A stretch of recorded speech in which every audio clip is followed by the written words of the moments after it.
Hello. Hi అండి. మీకు ఒక గుడ్ న్యూస్ చెప్పాలి, కలుస్తారా? తప్పకుండా కలుస్తాను.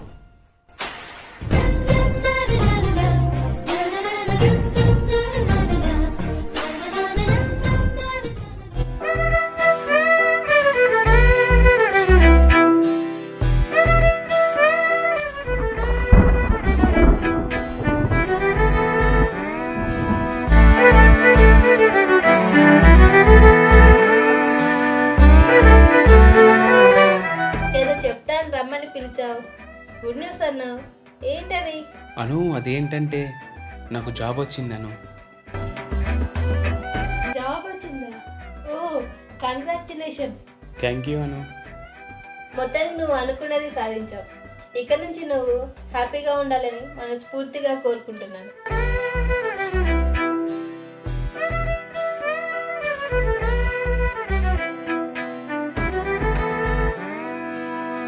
ఇదంతా మీ వల్లే. మరి మీరు చెప్పినట్టుగానే జాబ్ సంపాదించుకున్నాను. మా ఇంట్లో కూడా చాలా సంతోషంగా ఉన్నారు. మీరు యాక్సెప్ట్ చేస్తే మీ వాళ్ళతో మాట్లాడి మన పెళ్ళికి ఒప్పిస్తాను. చూడు పవన్, నేను చెప్పేది జాగ్రత్తగా విను, నన్ను అర్థం చేసుకోవడానికి ప్రయత్నించు ప్లీజ్. మా ఇంట్లో ప్రేమ పెళ్ళంటే ఒప్పుకోరు. నేను నా పేరెంట్స్ని బాధ పెట్టలేను. నేను నీకు ఇలా చెప్పడానికి ఒక కారణం ఉంది. ఆ కారణం మా అన్నయ్య.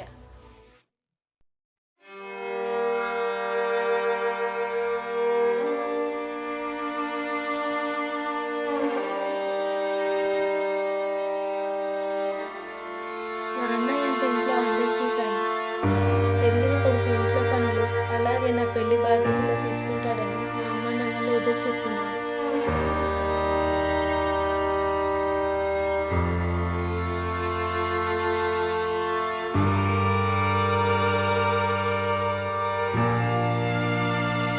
మా అన్నయ్య ఒక అమ్మాయిని ప్రేమించాడు. ఆ అమ్మాయి మా అన్నయ్య ప్రేమను యాక్సెప్ట్ చేయలేదు, మోసం చేసి వెళ్ళిపోయింది.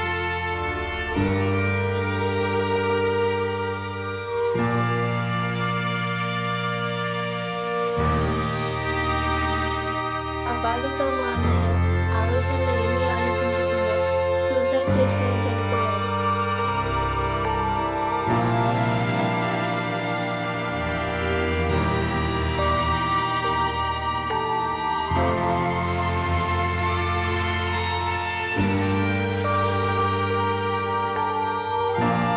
తను లేని లోటు నాకెవరూ తీర్చలేరు.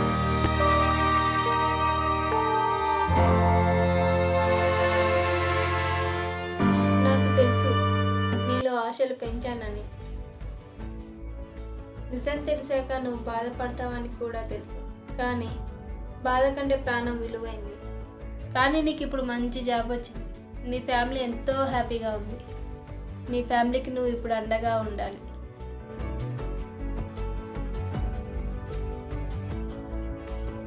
పవన్, నీకు నాకన్నా మంచి అమ్మాయి దొరుకుతుంది పవన్. I'm sorry Pawan.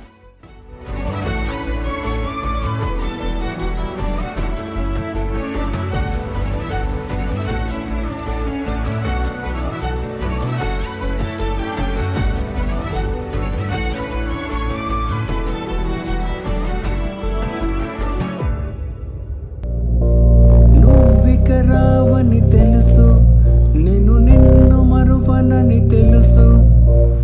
ఎందుకు మలిచావే, నన్నెందుకు విడిచావే?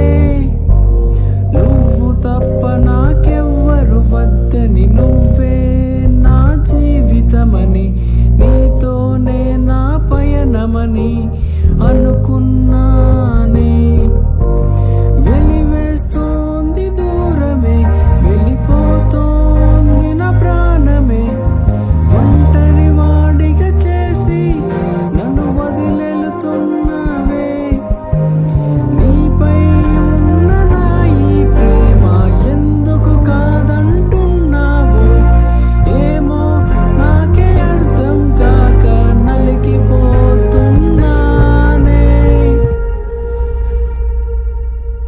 అప్పటి నుండి చూస్తున్నా, నువ్వు నా ఇంటి ఎందుకు పడుతున్నావు? మీరంటే నాకు ఇష్టం అండి. నేను మిమ్మల్ని ప్రేమిస్తున్నాను.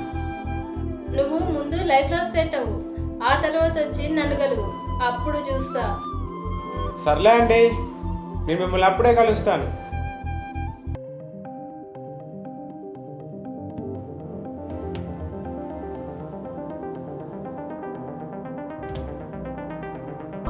ఆ రోజంతా ఆలోచించాను.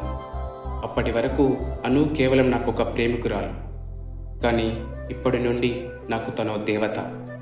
నిజంగా నన్ను ఎప్పుడో వదిలేసి ఉంటే నేను ఇప్పుడు ఇలాంటి మంచి పరిస్థితులు ఉండకపోయేవాడిని. నిజానికి అప్పుడున్న ప్రేమ పిచ్చిలో నా ప్రాణాలతో కూడా ఉండేవాడిని కాదేమో. తన ఆలోచనలు మాటల ద్వారా నేను ఇప్పుడు ఇలా ఉన్నాను.